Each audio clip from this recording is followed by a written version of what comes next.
আমার জীবনে প্রথম গেম না, আমি আরও অনেক গেম খেলেছি। এর আগে স্কুল কম্পিটিশন আমি ইনজুরির কারণে ভালোভাবে খেলতে পারিনি, কিন্তু এবার আমি ভালোভাবে খেলে ভল্টিংয়ে একটা ব্রোঞ্জ মেডেল অর্জন করেছি।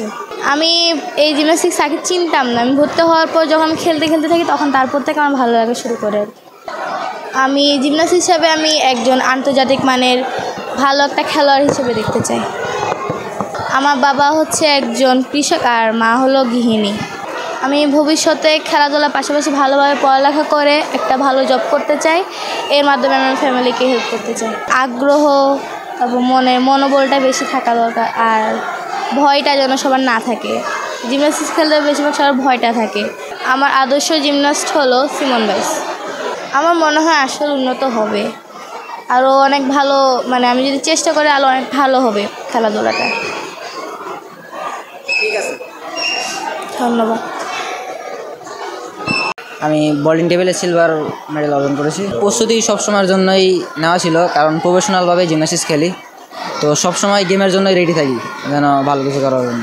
মেনলি বিকেএসপি থেকে উদ্বুদ্ধ হয়ে এই খেলাটা খেলতেছি, আগে জানতাম না।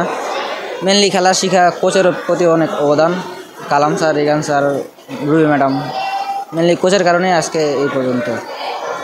আর সর্বপ্রথম হলো বিকেএসপির কারণে এই পর্যন্ত। বিকেএসপি বাদ দিয়ে জিমন্যাস্টিক্সে অন্য কোনো ইয়াতে এতটা ইয়ে নেই। একজন অলিম্পিক গোল্ড মেডেলিস্ট হওয়া, দেশের জন্য খেলা, এটা বড় কিছু করা দেশের জন্য, এই চেষ্টা সবসময়। আমি সব রকম পরিশ্রম করতে প্রস্তুত, যতটা কষ্ট করা লাগে করতে রাজি আছি। অনেকটাই চেঞ্জ আসছে। আগে যেরকম মানে নিজের চলাফেরার প্রতি একটা অন্যরকম ছিল, তো খেলাধুলা করতেছি, এখন পড়াশোনা করতেছি, বড় হচ্ছে একটা অন্যরকম একটা নিজের ভিতরে যে জীবনে কিছু করতে হবে, উল্টাপাল্টা করলে হবে না, মানে বড় কিছু করতে হবে। জিমন্যাস্টিক্স যেহেতু প্রফেশনাল খেলতেছি, তাই বড় কিছু করার একটা চেষ্টা, দেশের হয়ে কিছু করতে পারে। আদর্শ খেলোয়াড় আছে গ্রেট ব্রিটেনের জ্যাক জার্মান, এরা অনেক ভালো লাগে।